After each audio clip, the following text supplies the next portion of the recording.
आज के एपिसोड में हम अमेरिका के 5th जनरेशन फाइटर F-35 और रशिया के 5th generation fighter Sukhoi Su-57 के बीच एक कंपैरिजन करने वाले हैं और साथ ही हम इस बारे में भी बात करेंगे कि भारत द्वारा इन दोनों फाइटर्स में से किसी फाइटर को चुने जाने की कोई संभावना है या नहीं। So without wasting any time let's begin.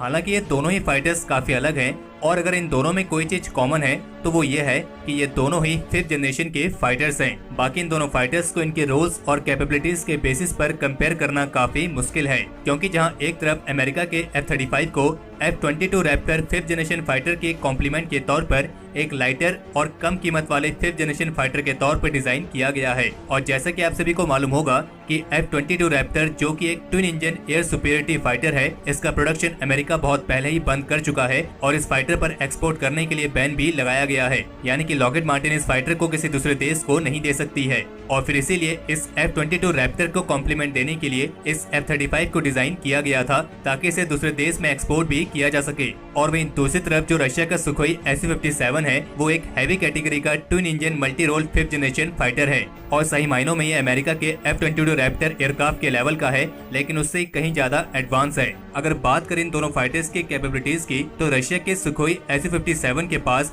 Air to air combat के मामले में F-35 की तुलना में ज्यादा एडवांटेजेस हैं, और उसका मुख्य कारण यह है कि रशिया का Sukhoi Su-57 speed, altitude, sensors, missile carriage capacity, engagement range और मैन्यूवरेबिलिटी लगभग हर एक क्षेत्र में अमेरिका के F-35 से कहीं ज्यादा सुपीरियर है, क्योंकि जहां सुखोई 57 की अधिकतम रफ्तार है 2440 किलोमीटर प्रति घंटा, तो वहीं F-35 की अधिकतम रफ्तार है 1930 किलोमीटर प्रति घंटा। Su-57 जो कि 3500 किलोमीटर की रेंज तक जाने में सक्षम है, तो वहीं F-35 की रेंज है 2768 किलोमीटर। Su-57 को अधिकतम 65,000 फीट की ऊंचाई तक ऑपरेट किया जा सकता है, तो वहीं F-35 को केवल 50,000 फीट की ऊंचाई तक ही ऑपरेट किया जा सकता है। Su-57 की maximum take off weight capacity है 35,000 किलोग्राम, तो F-35 की है 31,751 किलोग्राम, और Su-57 F-35 की तुलना में ज्यादा हथियार कैरी कर सकता है। और ये सब इसलिए है क्योंकि Su-57 एक ट्विन इंजन फाइटर है, तो इसीलिए इसके पास यहाँ पर पावर के मामले में एडवांटेज ज्यादा है, तो इसीलिए इसकी कैरी करने की कैपेसिटी भी F-35 से ज्यादा है। लेकिन जहां पर बात आती है एयर टू ग्राउंड कॉम्बैट की, तो इस मामले में F-35 सुखोई Su-57 से काफी आगे है, और उसका मुख्य कारण है कि F-35 के पास जो रडार्स हैं और जो इलेक्ट्रॉनिक सर्विलियंस सिस्टम है वो सुखोई Su-57 की तुलना में कहीं ज्यादा एडवांस है, और खास करके F-35 के पास जो डेस नाम की टेक्नोलॉजी है, यानी कि डिस्ट्रीब्यूटेड अप्रोच सिस्टम, वो इस फाइटर को एक बेहद ही सुरक्षित और एक स्मार्ट फाइटर बनाती है, क्योंकि इस टेक्नोलॉजी की मदद से F-35 का पायलट कॉकपिट के अंदर बैठकर ही फाइटर के चारों तरफ के हालात को रियल टाइम में देख सकता है। लेकिन इन सब चीजों में हमें एक बात मालूम होनी चाहिए कि अमेरिका का जो F-35 है वो एक पूरी तरीके से कॉम्बैट प्रूवन एयरक्राफ्ट है, और इसे अमेरिका के अलावा और भी कई सारे देश हैं जो ऑलरेडी इस्तेमाल कर रहे हैं, और आज तक इसके 400 से भी ज्यादा यूनिट्स को प्रोड्यूस किया जा चुका है। और वहीं जो सुखोई 57 है उसके आज तक केवल 10 प्रोटोटाइप्स को ही विकसित किया गया है, और ये प्रोग्राम अभी भी पूरी तरीके से विकसित नहीं हुआ है। हालांकि रशियन एयरफोर्स ने कंफर्म किया है कि वे सुखोई 57 के 76 एयरक्राफ्ट को खरीदेंगे,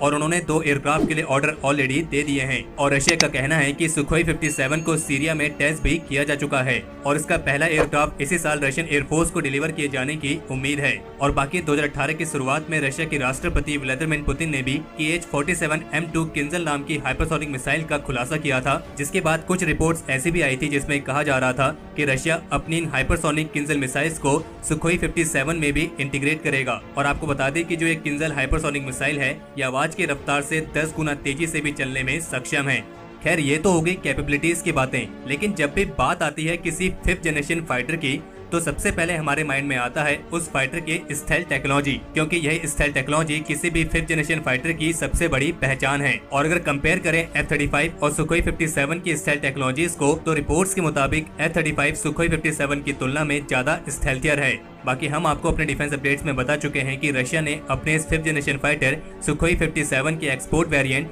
यानी कि सुखोई 57E को ऑलरेडी भारत जैसे कई सारे देशों के सामने पेश किया है। और अभी बीच में एक रिपोर्ट ये भी आई थी कि अमेरिका ने भी अपने F-35 को रशिया से S-400 एयर डिफेंस सिस्टम की डील के बदले पेश किया है, हालांकि अमेरिका की तरफ से इसको लेकर कोई औपचारिक रूप से स्टेटमेंट नहीं आई है। लेकिन अगर मान भी ले कि अमेरिका अपने F-35 को पेश करने के लिए तैयार है, तो फिर भारत इन दोनों फाइटर्स में से किसको चुनेगा? तो वैसे तो भारत को इन दोनों में से किसी भी फाइटर को चुनने की कोई भी जरूरत नहीं है, क्योंकि भारत ऑलरेडी अपने 5th generation fighter aircraft programme पर काम कर रहा है और इन दोनों फाइटर्स पर पैसा खर्च करने से अच्छा है अपने खुद के फाइटर प्रोग्राम पर पैसा खर्च किया जाए। भले इसमें थोड़ा समय ज्यादा लग सकता है, लेकिन आखिर में जो प्रोडक्ट बन के तैयार होगा वो भारत का खुद का ही होगा। और जहाँ तक बात है इन दोनों फाइटर्स की, तो जैसा कि आप सभी को मालूम होगा कि जो रशिया का सुखोई 57 फाइटर है, ये शुरू में भारत और रशिया का ही एक जॉइंट प्रोजेक्ट था जिसका नाम रखा गया था FZFA, यानी कि 5th जनरेशन फाइटर एयरक्राफ्ट। लेकिन फिर बाद में इंडियन एयरफोर्स ने इस फाइटर में कई सारी कमियों को पाया था और रशियन कमी को दूर करने के लिए ज्यादा कीमत मांग रहा था, जो कि भारत देने के लिए तैयार नहीं था।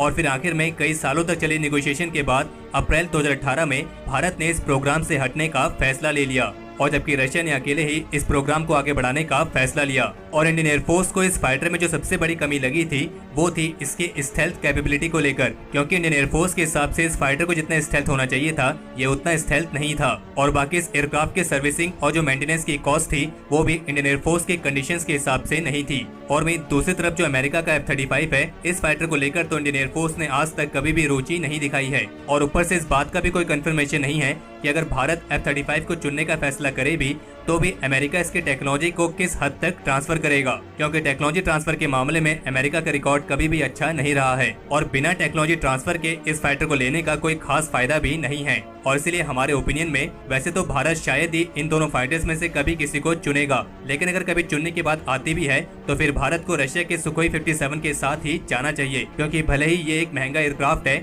लेकिन रशिया भारत का एक काफी पुराना स्ट्रेटेजिक पार्टनर है और टेक्नोलॉजी ट्रांसफर के मामले में रशिया का रिकॉर्ड काफी ज्यादा अच्छा रहा है। और अगर इस फाइटर की टेक्नोलॉजी भारत को मिलती है तो इसमें भी कोई दो राय नहीं है कि ये भारत के काम जरूर आएगी। बाकी इन दोनों फाइटर्स को लेकर आपके क्या विचार हैं हमें कमेंट सेक्शन में लिख के जरूर बताएं।